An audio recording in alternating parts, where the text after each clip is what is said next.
Hello everyone, this is Breanna Rutter, author of the book The Natural Hair Bible and founder of howtoblackhair.breannarutter.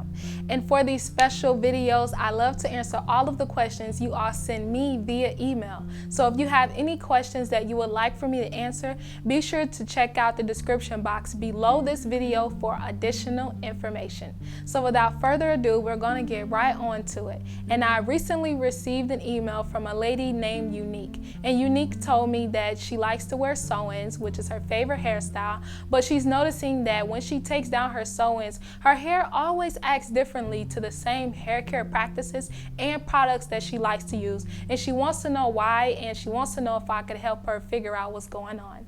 So I'm glad you emailed me that question, and I'm going to give you some different answers as to why your hair is probably behaving differently after you have taken down your sew-in. And the first thing that I want to let you know is that before you get your sew-in installed, you may already be balancing an issue with the moisture balance in your hair and the protein balance in your hair. So this is a whole nother topic within itself about how to keep your hair moisturized, or if you have enough moisture versus protein.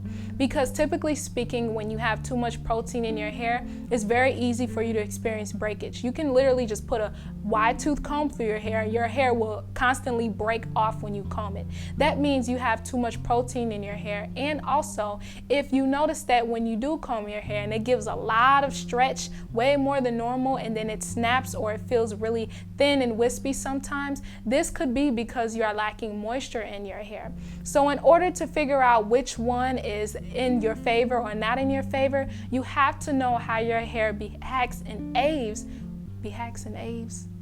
You have to know how your hair reacts and behaves when you don't have enough moisture or protein in your hair. So in the description box below, I have a link to an extensive website blog that I wrote on howtoblackhair.com as far as checking to see if you have enough moisture or protein in your hair.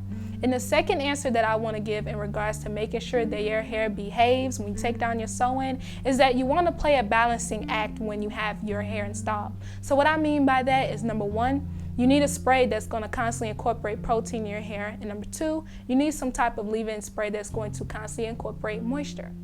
So in this situation, use the typical moisturizer that you like to use for your hair and water it down just a little bit. If you already use a very watery moisturizer, that's perfect. But normally if your moisturizer is very thick, I want you to add it into a separate container and water it down with a little bit of water. So every day you want to spritz your hair or spritz your braids underneath your sew-in to keep them moisturized. You want to, on one day, use just your typical moisturizing spray, and then on day two, you want to use a moisturizer spray that's infused with protein. And specifically speaking, you want to make sure that the protein is hydrolyzed protein. Hydrolyzed protein will bond to the follicles of your hair and help keep it strong and make sure that it has a good protein level. So then by the time you take down your hair should have a good balance. And depending on how your hair is, your hair may favor more protein or it may favor more moisture. So just as long as you have your sew-in in, every other day skip between your normal moisturizing spray by spritzing your braids,